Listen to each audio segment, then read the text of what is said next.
Hello. So in First Corinthians chapter 6 verse 19, um, it talks about how our body is the temple of the Holy Spirit and we are not our own. I just want to talk to Christians, everybody actually, not just Christians. If you're not a Christian yet, this is an invitation for you to invite the Holy Spirit into your body, into your life, into your spirit. Invite Jesus into your life and start living the way the Lord wants you to. So because the Holy Spirit lives in us, this means that our body is the temple of the Holy Spirit. It also says so in 1 Corinthians chapter 6 verse 19. So what does this mean?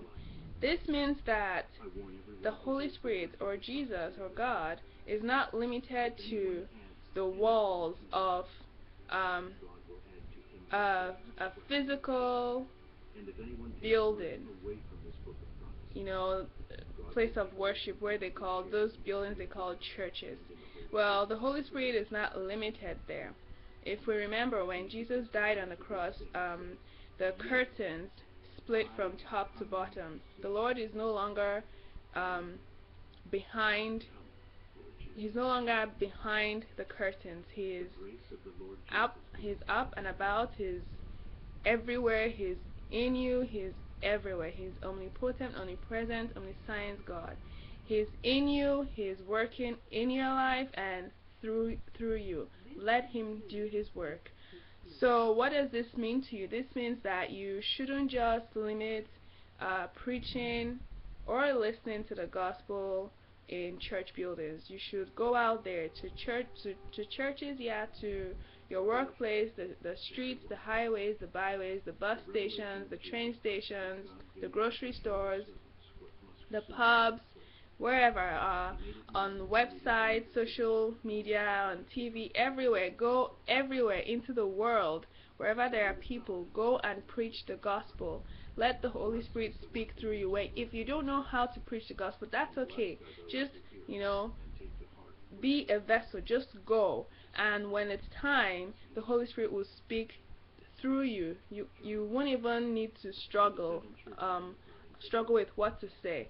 And this is also a point that there's a point I also like to make. When I started, before I started sharing the gospel, the devil tried to talk me out of it by bringing my attention to the verse that says those that teach the gospel will be judged even more severely.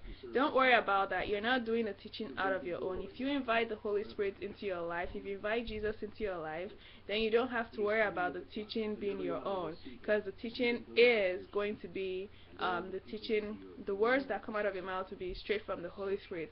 So you won't have to worry about that verse or being judged or punished if you teach the wrong thing, because you'll never teach the wrong thing unless you go and do it on your own. And how do you know if you're doing it on your own versus if you're doing it with the Holy Spirit? The first step is invite the Holy Spirit into your life. Even if it's a 2-second, Lord, I'm sorry for my sins, come into my life, take control, use me. In Jesus Christ and we pray, amen. As simple as that, the Lord hears.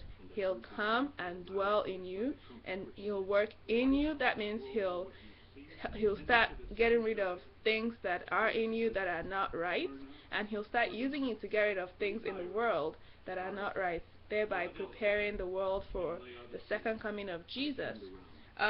Also, if you need further scripture with regards to how we are temples of God, or as I call it, mobile churches, in Matthew chapter 16 verse 18, Jesus said, "You are Peter, and on this rock I will build my church, and the gates of hell shall not prevail." Well, Peter was a disciple of Jesus, and so are we all. We are all disciples of Jesus.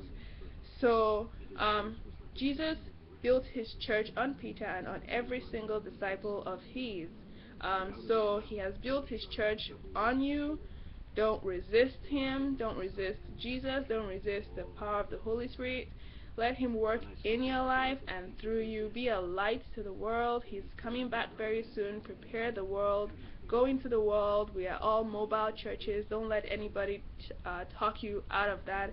Anybody who says to you that you're not the church, that person is speaking the lie of Satan. Don't listen. They're only trying to prevent you from preaching the gospel. So let the Holy Spirit work in you and through you.